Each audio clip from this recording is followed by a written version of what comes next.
Rádio Rio de Janeiro, a emissora da Fraternidade, passa a apresentar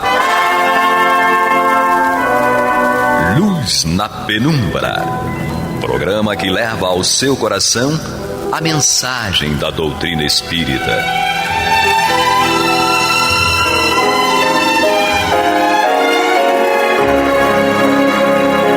E com vocês, João Batista, para o estudo de O Livro dos Espíritos, da obra codificada por Allan Kardec. Papai do céu nos guarde, nos abençoe. Louvado seja nosso Senhor Jesus Cristo. E que possamos fazer do tempo essa dádiva que a todos nós é dada de maneira igual, um recurso a mais para que a nossa caminhada seja a cada dia mais firme e consistente na conquista dos valores espirituais que nos levarão à verdadeira felicidade. Hoje estamos aqui fazendo o nosso estudo do Livro dos Espíritos. Vamos estudar a dissertação de Lamennais, contida na pergunta 1009 de O Livro dos Espíritos. Temos em nossa companhia Guilhermina. Que bom estarmos juntos de novo. E temos também Dario. Amados ouvintes, estamos aqui de novo para mais um estudo do Livro dos Espíritos. E vamos ler o texto. A palavra vai ser, em primeiro lugar, de Guilhermina e, posteriormente, de Dario. Exatamente para que façamos uma sequência e um diálogo a respeito deste texto. A pergunta formulada inicialmente é assim: sendo assim, as penas jamais serão impostas por toda a eternidade? E aí nós já lemos a dissertação de Santo Agostinho, dando a sua resposta. E aí, Lamennais. Lamennais foi um filósofo e um pensador político que viveu na França, foi contemporâneo de Kardec. Ele desencarnou em 1854, com 71 anos. Ele nasceu bem antes de Kardec. Kardec reencarnou em 1804 e Lamennais reencarnou no século XVIII, em 1782. Depois, as notas biográficas do personagem serão desenvolvidas a mais longo prazo pelo nosso Dario.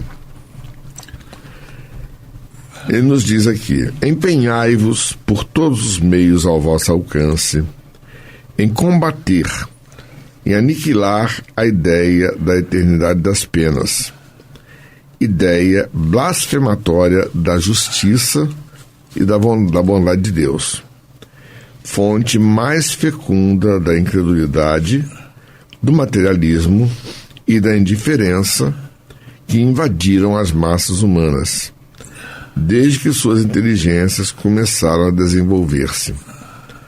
O espírito, prestes a esclarecer-se, ou apenas saiu da ignorância, logo compreendeu essa monstruosa injustiça. Sua razão a repele. E então, raramente deixe de confundir, na mesma condenação, a pena que o revolta e o Deus a quem a atribui. Daí os males sem conta que desabaram sobre vós e aos quais vimos trazer remédio.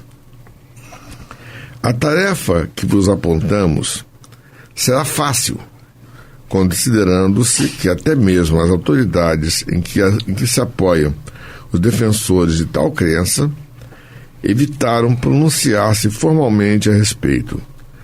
Nem os concílios, nem os pais da Igreja resolveram essa grave questão.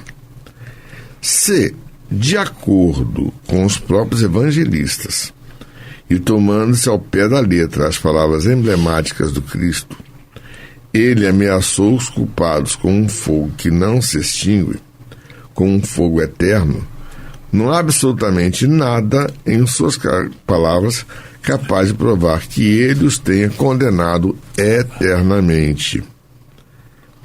Detalhe: o eternamente aqui está grifado em itálico.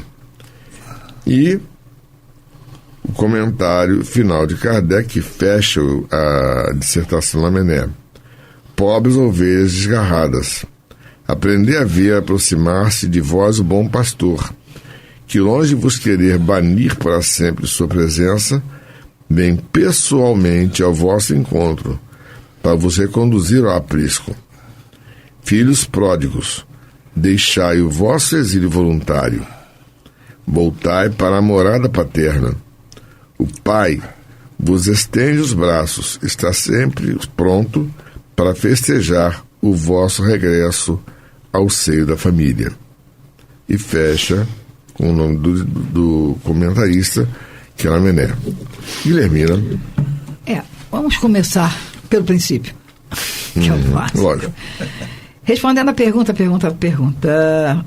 1009, que diz: as penas jamais serão impostas por toda a eternidade. Acho bem interessante quando alguma coisa fala em jamais, nunca, sempre, porque são coisas que enrijecem a coisa. Aí Lamennais começa falando para que todos nós nos empenhássemos mesmo com todo o alcance para aniquilar, isso naquela época, né? Aniquilar a ideia dessa eternidade das penas, que ele considera, inclusive, como ideia blasfematória da justiça e da vontade de Deus, e é o óbvio. Porque se Deus é justo, soberanamente justo e bom, seria absolutamente impossível de se entender que este Deus justo e soberanamente bom condenasse alguém a uma pena eterna por coisas que houvessem cometido durante a existência. E aí ele vai um pouco mais além. Quando o espírito está prestes a esclarecer-se ou a sair da ignorância, vai depender inclusive do estágio em que ele está, ele vai perceber logo que seria uma grande injustiça. Porque, e nós já vimos em perguntas anteriores, que você pode ter cometido inúmeros erros, e na mesma existência, não estou aqui nesse momento nem falando em existências anteriores e posteriores, digo, na mesma existência, ele pode cair em si nos erros cometidos e começar a mudar o seu comportamento e mudar a sua forma de agir.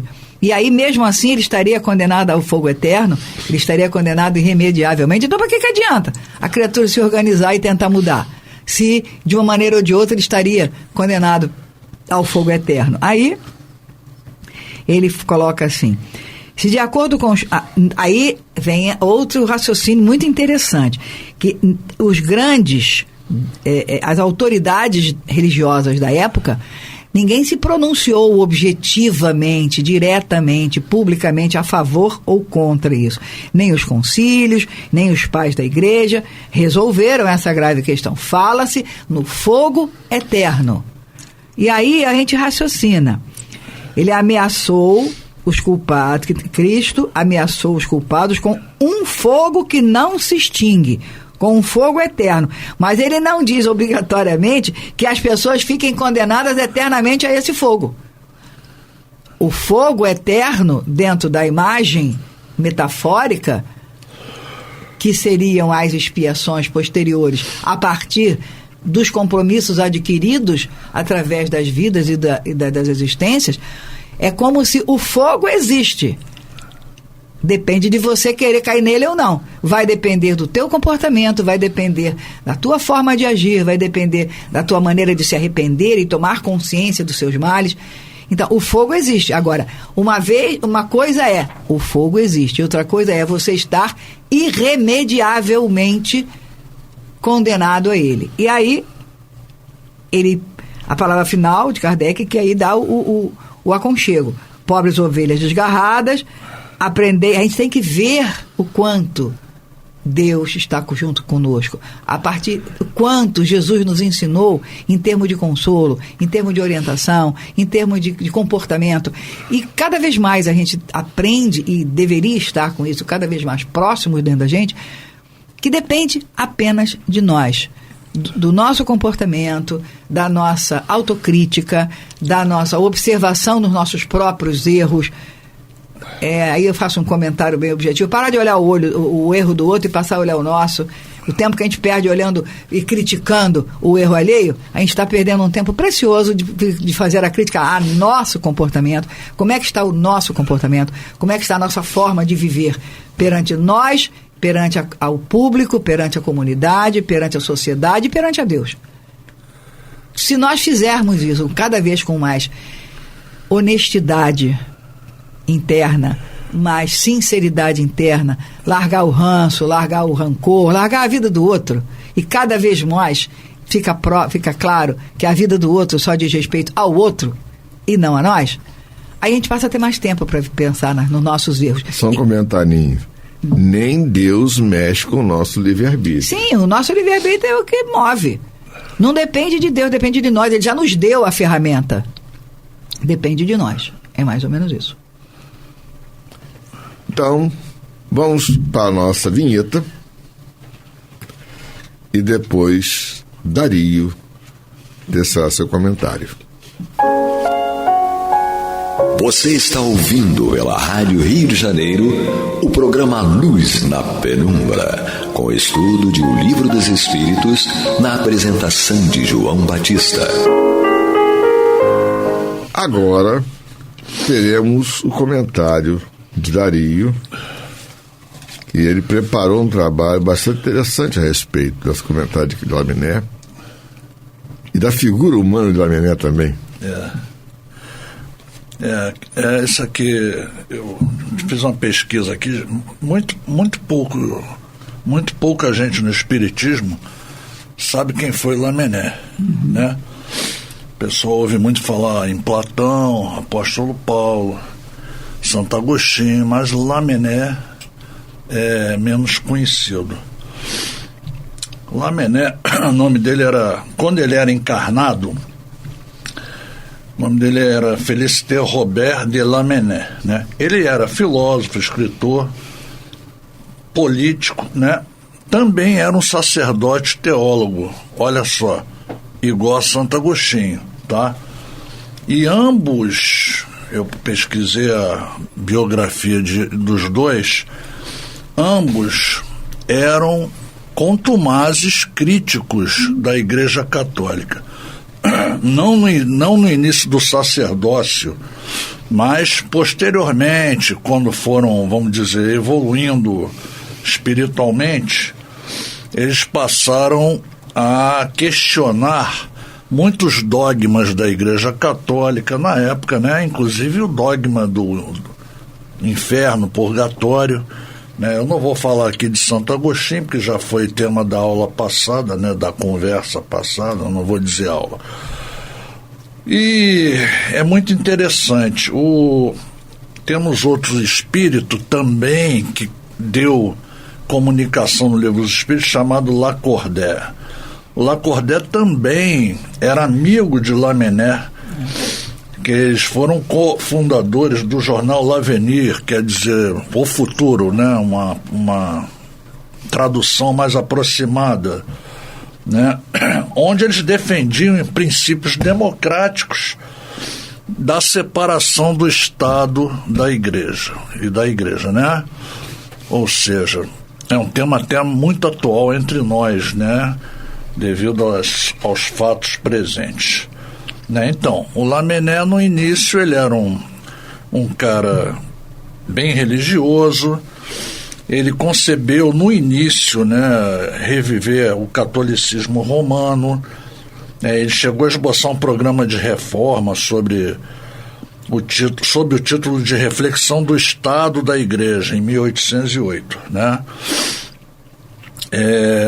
Depois das questões entre o Napoleão Bonaparte e o papado, os irmãos, eu digo aqui os irmãos porque o Jean, que era irmão dele, ajudava muito ele, né?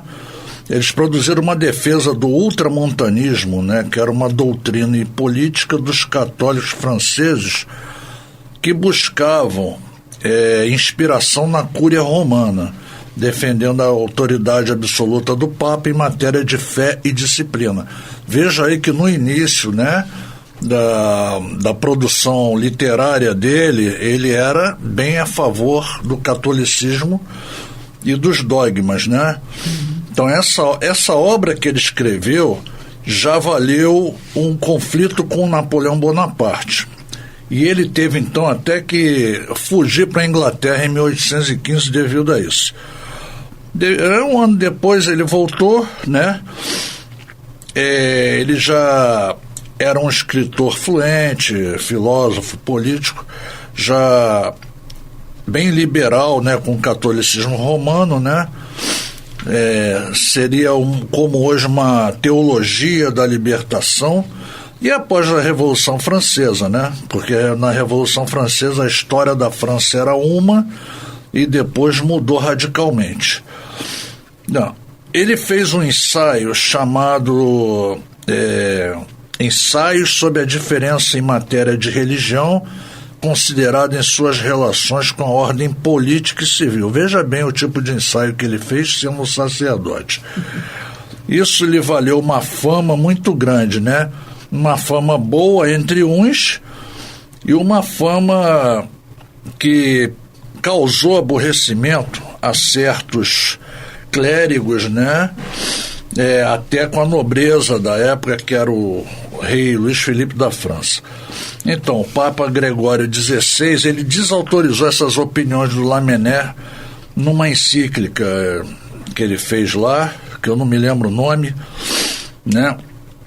E esse jornal L'Avenir, que ele fundou junto com Lacordaire, ele parou de distribuir o jornal, né? Então, ele continuou futuramente, passou a se devotar à causa do povo, né? Colocando a sua pena, né? A gente diria a sua caneta hoje em dia, né? A serviço do republicanismo e do socialismo. Vejam vocês a cabeça que ele tinha. Que ano? Isso já era. Ele escreveu então o Livro do Povo em 1838, né? Pelo nome a gente já vê que ele era um cara muito chegado às questões sociais, né? O que aborrecia muito a elite, o rei, o papado, né? Essas coisas todas. Em 1848 ele foi eleito para a Assembleia Nacional da França, né? E ele nunca quis, nem até a desencarnação dele, se reconciliar com a igreja. E por isso ele foi sepultado numa cova como indigente, né? E aqui no livro, quando ele deu essa mensagem como espírito, eu faço muito relacionamento quando ele era encarnado. Ou seja, até como espírito ele foi coerente com o pensamento final dele. Tem um pedaço aqui que diz: nem os concílios, nem os pais da igreja resolveram essa grave questão. Se de acordo com os próprios evangelistas, e tomando-se ao pé da letra as palavras emblemáticas do Cristo, ele ameaçou os culpados com um fogo que não se extingue, com um fogo eterno, não há absolutamente nada em suas palavras capaz de provar que ele os tenha condenado eternamente. O que é colocado aí como fogo eterno é basicamente o seguinte, uma questão de sentimento, tá? E, digamos assim, reflexão a qual nós temos que fazer. Vamos pensar. O mal existe? Existe. Assim como existe o materialismo em oposição ao espiritualismo. Certo? O mal existe. Inclusive até acontece pela própria nossa inércia, no sentido de não mudar de posturas com relação à própria vida. Tanto é que os espíritos dizem que nós temos que fazer todo o bem que esteja ao nosso alcance. O bem é ativo. O bem é uma coisa ativa. Já o mal é uma questão basicamente de inércia. Quando nós deixamos de fazer o bem, nós já estamos fazendo mal. Por omissão. Por omissão. Já colabora com ele. Exatamente. Exatamente. Exatamente.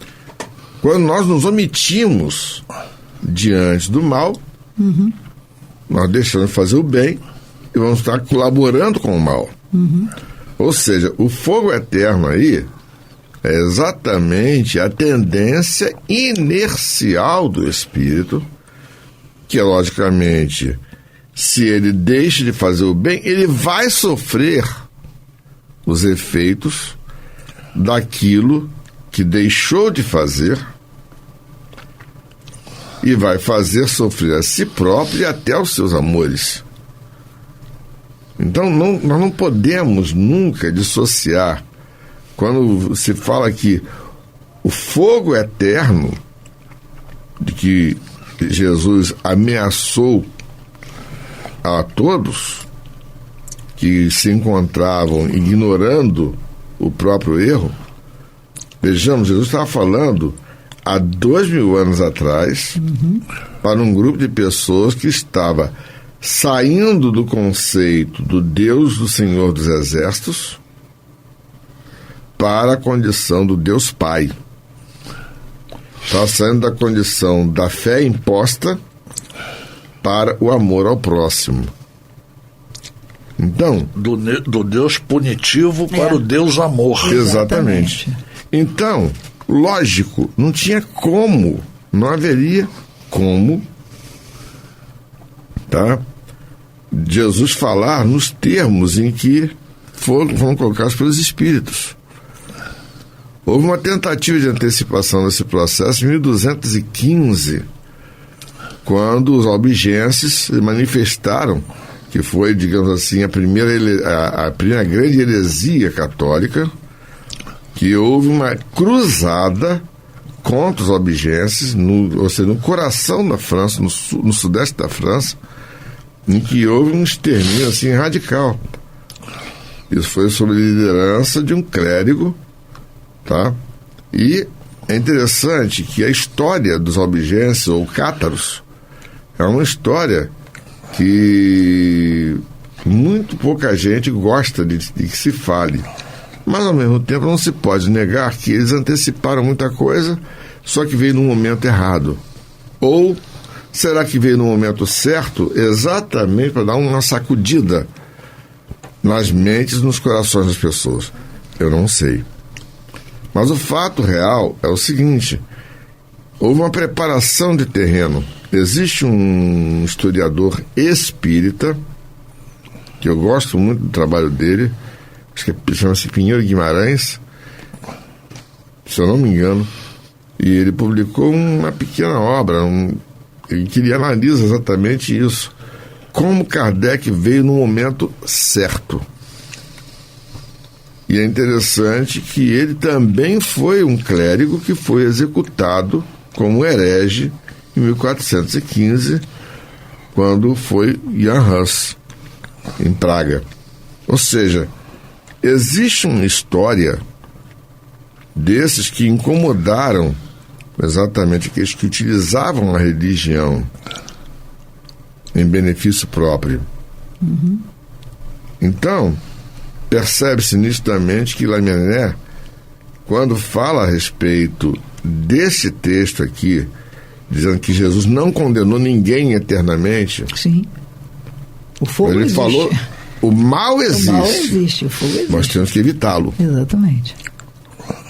E só se evita o mal fazendo bem. Essa é a grande questão.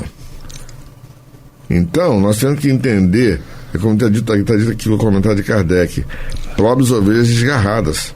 Aprender a ver aproximar-se de vós o bom pastor, que longe de vos querer banir para sempre de sua presença, vem pessoalmente ao vosso encontro para vos reconduzir ao aprisco.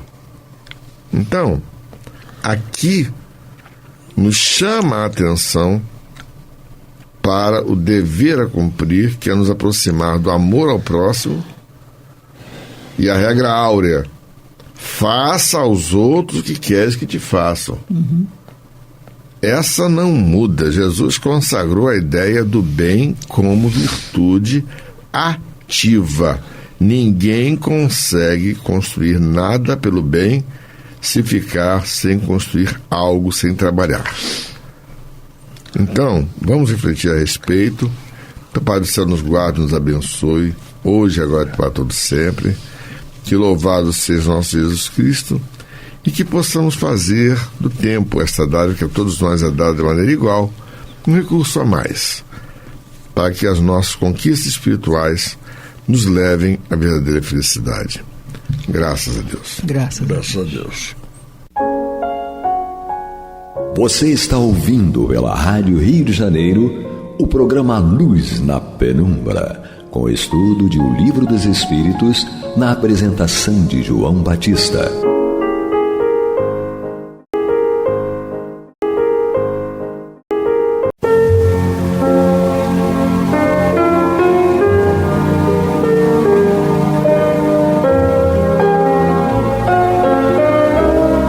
A Rádio Rio de Janeiro está levando ao seu lar e ao seu coração a mensagem consoladora da doutrina espírita, através do programa Luz na Penumbra.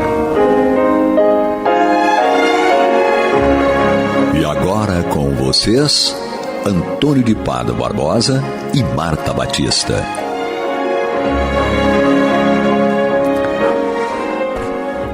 Muito boa noite, meus amigos. Estamos aqui mais uma vez dando continuidade ao programa Luz na Penumbra, no qual nós estudamos o Evangelho segundo o Espiritismo de Allan Kardec. Estamos aqui no seu último capítulo, o capítulo 28, Coletânea de Preces Espíritas. E hoje nós vamos dar continuidade falando das preces pelos que não estão mais na Terra.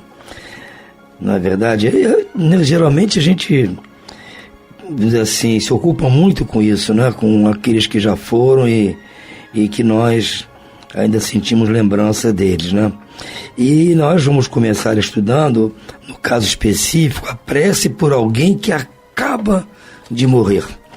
Então, aquele que recém partiu, por quem nós precisamos fazer nossas preces de saudades e preces de auguros de felicidade, que tenha feito uma passagem tranquila. Então Kardec vai nos propor esse tipo de prece.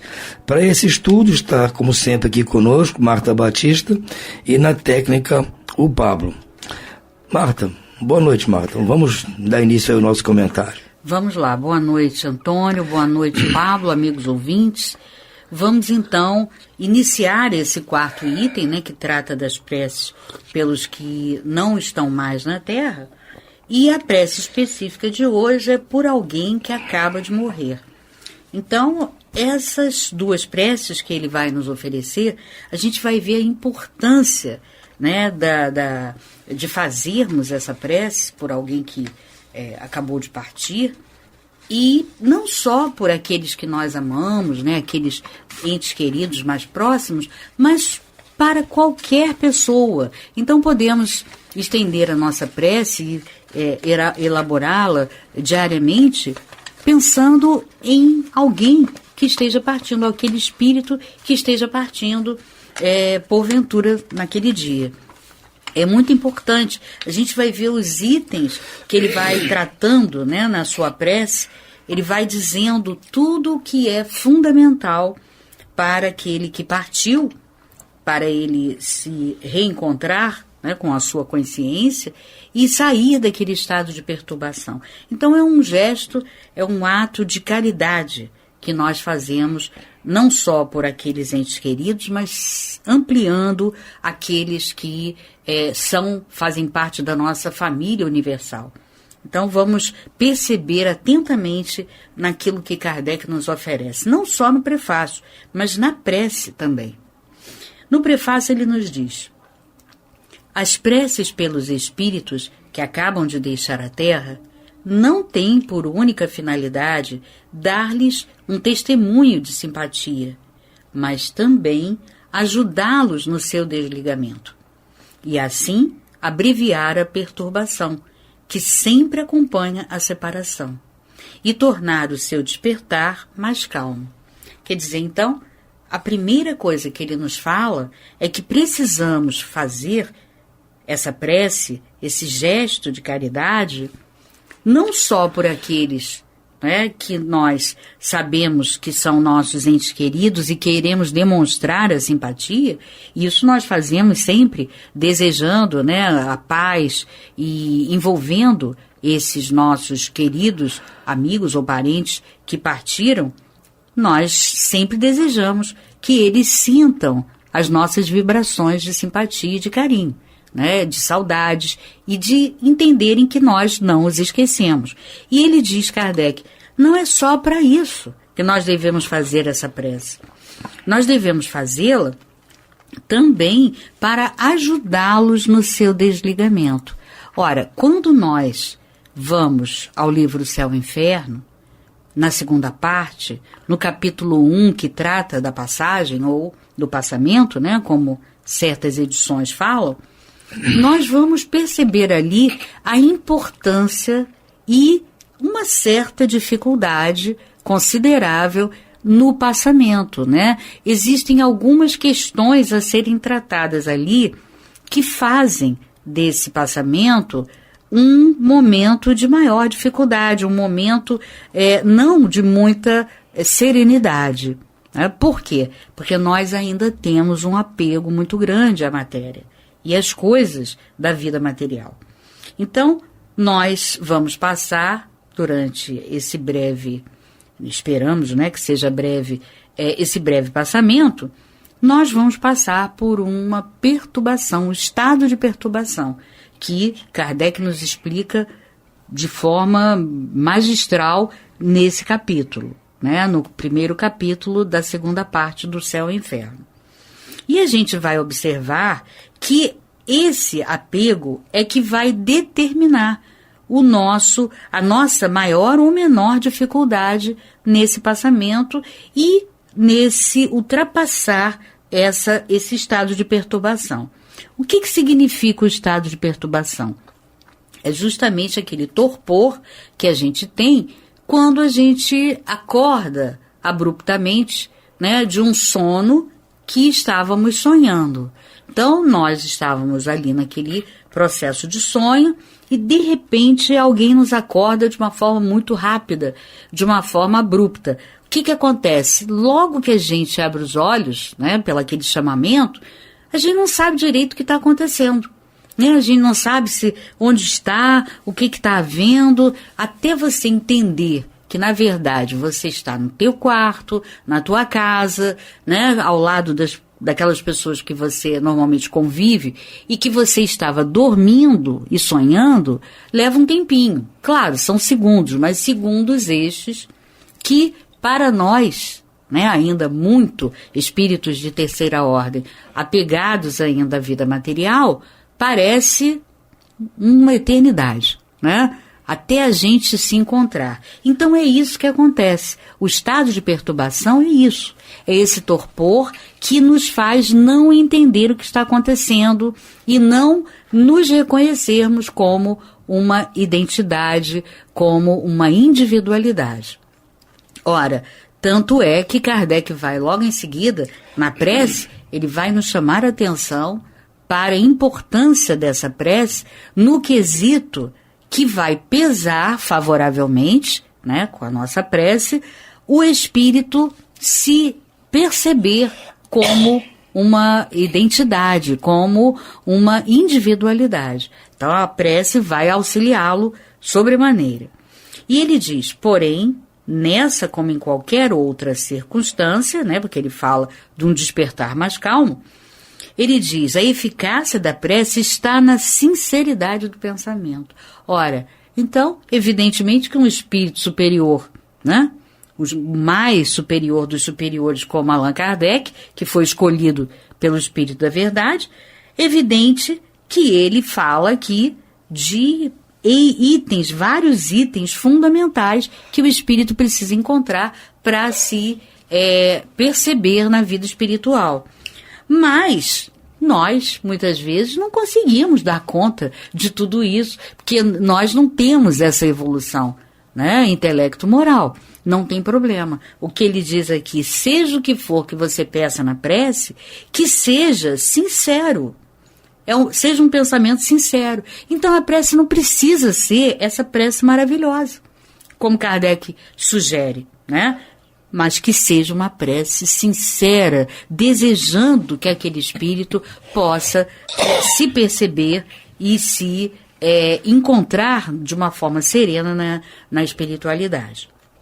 Então ele diz, e não, quer dizer, na sinceridade do pensamento e não na quantidade de palavras, ditas com mais ou menos pompa, e das quais a maior parte das vezes o coração não toma parte.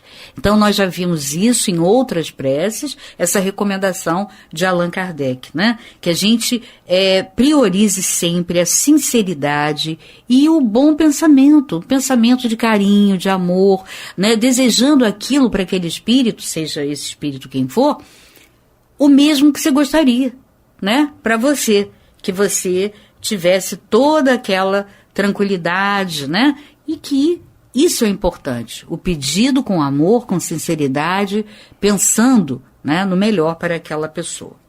As preces que partem do coração realmente se refletem em torno do espírito a que se dirigem, cujas ideias estão ainda confusas, como se fossem vozes amigas que vêm nos tirar do sono.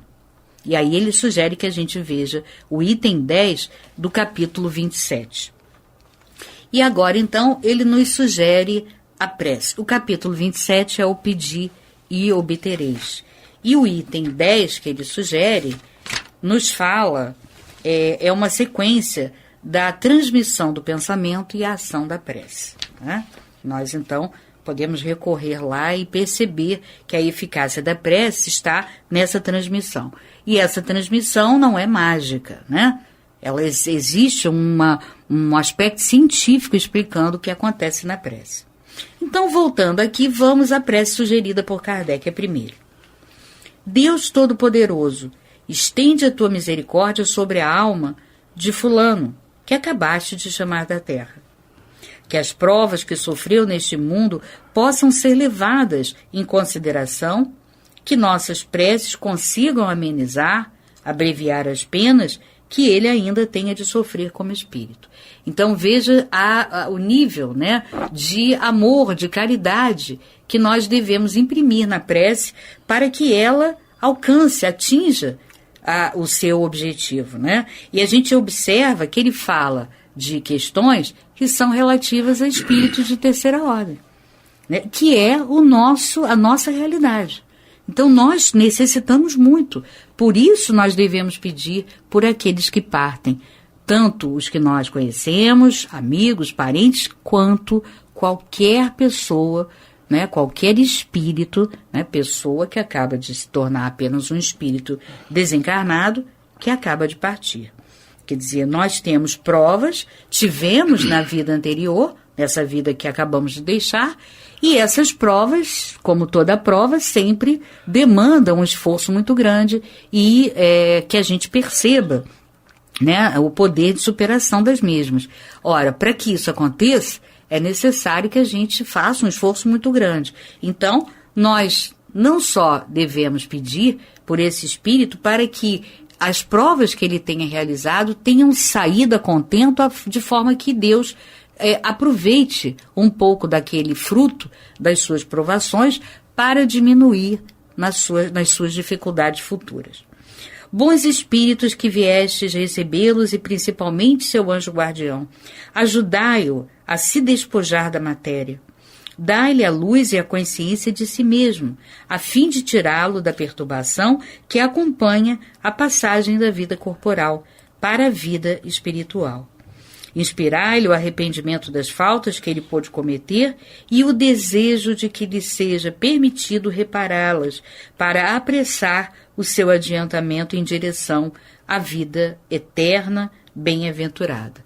Quer dizer, a importância de nós pedirmos por esse espírito para que ele consiga sair do torpor e tome consciência de si mesmo, né? Que a gente sabe quando acorda abruptamente o quanto é complicado. Leva alguns segundos, mas parece uma eternidade de confusão. Você está ouvindo pela Rádio Rio de Janeiro o programa Luz na Penumbra, com o estudo de O Evangelho segundo o Espiritismo, na apresentação de Antônio Barbosa e Marta Batista. lógico, lembrando sempre a importância, né, de que esse espírito seja inspirado acerca do arrependimento das suas faltas, né? Porque quantas vezes nós, ainda equivocados, espíritos num momento ainda difícil da evolução, não percebemos que estamos errando. Não percebemos, a gente erra e ainda fica revoltado quando alguém fala alguma coisa, porque não percebemos que estamos errando.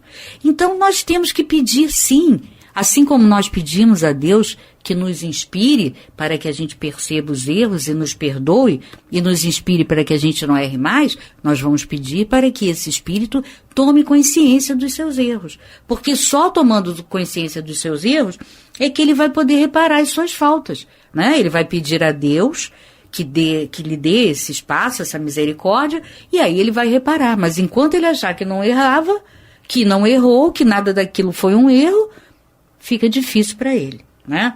Então vamos pedir, e isso acontece com todos nós, companheiros, né? Todos nós podemos ser muito bem formados, termos títulos, nada disso interfere, porque isso é uma questão moral, não é mesmo? E não intelectual. E ele segue dizendo: tu acabas de entrar no mundo dos espíritos, entretanto, estás aqui presente entre nós. Tu nos vês e nos ouves, porquanto só há de menos entre nós o corpo perecível que acabaste de deixar e que em breve será reduzido a poeira. Olha, temos que pensar nisso, né? A gente acha tão bonito e tão consolador saber que só existe a diferença entre o espírito que partiu e nós aqui na Terra, apenas um corpo físico, um corpo perecível. Porém, quando nós partirmos e nós não estamos, né, bem no equilíbrio, não estamos totalmente quites com a justiça divina, e isso acontece, porque nós somos ainda bastante atrasados, o que acontece? O espírito, ele está ali presente, captando aquelas vibrações e revivendo, né, quando nós pedimos, ele está revivendo as suas dificuldades, porque ele está ali, nos vê, olha só, tu nos vês e nos ouves. Então, aquelas pessoas que resolvem colocar, né, em xeque tudo que a criatura fez de errado, né, a gente vê isso, e muito pior, às vezes as pessoas fazem isso no sepultamento do corpo daquele espírito, né, que está partindo e ali fica ouvindo, ou se não está ouvindo propriamente dito, captando de forma vibratória, né, aquelas frases tão desagradáveis, né? Quando nós estamos aqui encarnados, que alguém chega e nos chama a atenção sobre alguma coisa que nós fizemos de errado, né? E fica repassando aquilo sem parar, aquilo já foi dito uma vez, pronto, já sabemos que erramos e tal, né? Vamos tentar partir para uma nova etapa. E a pessoa fica repetindo e repetindo. Não é uma coisa horrível? Agora imagina a pessoa fazer isso e você já ter voltado e naquela encarnação você não pode retomar, porque você acabou de partir dessa encarnação. Olha, companheiros, é muito doloroso isso. É uma sensação horrível. Então, é a primeira coisa que nós devemos eliminar, né? E ele segue dizendo: tu deixastes o envoltório grosseiro, sujeito a vicissitudes e à morte, e só conservaste o envelope etéreo, imperecível e inacessível aos sofrimentos. Se não vives mais pelo corpo, vives pela vida dos espíritos, e essa vida é exemplo das misérias que afligem a humanidade. Já não tens mais o véu que encobre aos nossos olhos os esplendores da vida futura. Tu podes, de agora em diante, contemplar as novas maravilhas, enquanto que nós continuamos mergulhados nas trevas. Essa fala aqui, a gente tem que fazer uma pausa para fazer um breve comentário, porque ela é de uma importância vital. Aqui ele chama a atenção para que o espírito vai passar a enxergar na vida espiritual, as belezas, as maravilhas da vida espiritual. É claro que ele está se reportando a um espírito de terceira ordem, né? Um dos nossos que acabou de partir. Mas ele fala que em algum momento esse espírito vai ver essas maravilhas, enquanto nós ainda estamos na vida pesada, difícil, de provas aqui na Terra. Então, isso não só é algo que você fala, chama atenção e é verdadeiro, mas também você está dando esperanças a esse espírito. E segue, irás percorrer o espaço e visitar os mundos, em plena liberdade, enquanto que nós rastejamos penosamente sobre a terra, onde o nosso corpo material nos retém, semelhante para nós a um pesado fardo. Se nós não podemos ir ao lugar em que estás, tu podes vir até nós. Vem, pois, então, entre aqueles que te amam e que também são amados por ti. Dá-lhes amparo nas provas da vida. Vela pelos que te são caros. Protege-os conforme as tuas possibilidades. Ameniza suas mágoas pelo pensamento de que estás mais feliz agora e com a consoladora certeza de um dia estarem reunidos a ti em um mundo melhor. Então, mais uma vez, ele despeja aqui para esse espírito que acabou de partir todo o seu carinho e toda a caridade possível, mostrando esperança, mostrando para ele, mais uma vez, né, o item da esperança, mostrando para ele que nós não podemos estar com ele, mas ele pode vir até nós, né? E que ele então pode velar por aqueles que são caros a ele.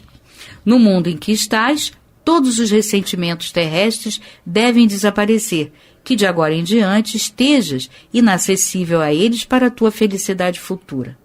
Perdoa, pois, aqueles que cometeram erros para contigo, assim como te perdoam aqueles para com os quais cometestes erros. Nota, a esta prece, que se aplica a todos, podem ser acrescentadas algumas palavras especiais de acordo com as circunstâncias particulares de família, das relações ou da posição social de quem desencarnou. Tratando-se de uma criança, o Espiritismo nos ensina que não estamos diante de um espírito de criação recente, e sim que ele já viveu outras vidas e pode ser muito adiantado. Se sua última existência foi curta, é porque ela seria apenas um complemento de prova ou uma prova para os pais. E ele nos recomenda ver o capítulo 5, Bem-aventurados os aflitos.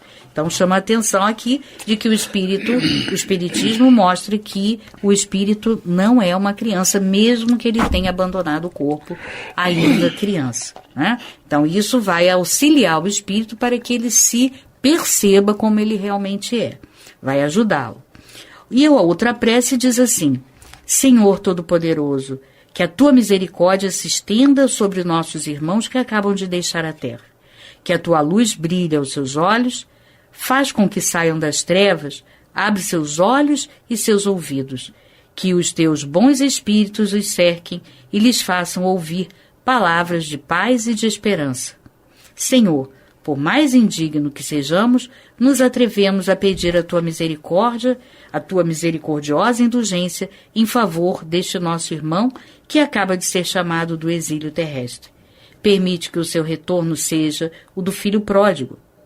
Esquece, ó meu Deus, as faltas que ele cometeu para te lembrares do bem que ele pôde fazer. Tua justiça é imutável, nós o sabemos, mas teu amor é imenso. Nós te suplicamos que abrandes a tua justiça por essa fonte de bondade que emana de ti. Que a luz se faça para os teus olhos, meu irmão, que acabas de deixar a terra. Que os bons espíritos do Senhor desçam junto a ti, te cerquem e te ajudem a romper as cadeias terrestres. Compreende e vê a grandeza do nosso Mestre. Obedece sem lamentações à sua justiça, não duvide jamais da sua misericórdia.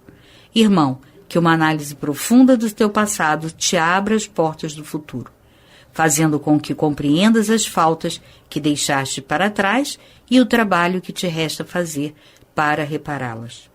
Que Deus te perdoe, que os bons espíritos te amparem e te encorajem. Teus irmãos da terra orarão por ti e pedem que ore por eles. Então, Antônio, são essas as palavras finais dessa segunda prece que estão todas num sentido de esperança, né? Sem dúvida, né? O espírito nesse momento precisa mais disso mesmo, esclarecimento e esperança a respeito do que está por vir.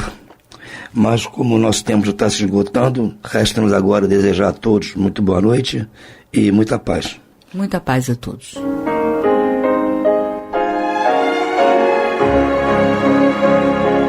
E vamos ouvir agora a prece de encerramento de nosso programa, na voz de Geraldo de Aquino.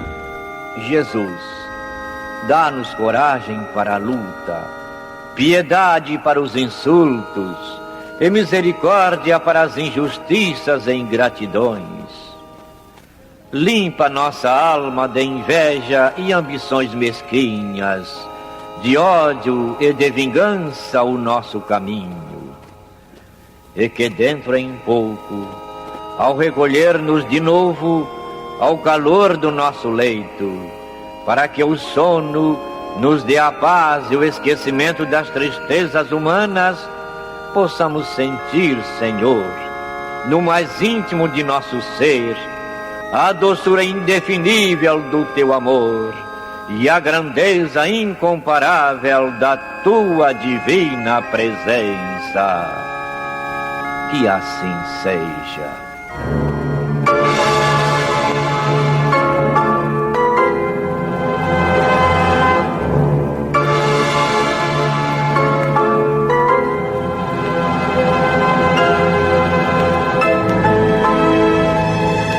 Acabamos de apresentar o programa Luz na Penumbra, e voltará a ser apresentado amanhã às 21 horas nesta emissora.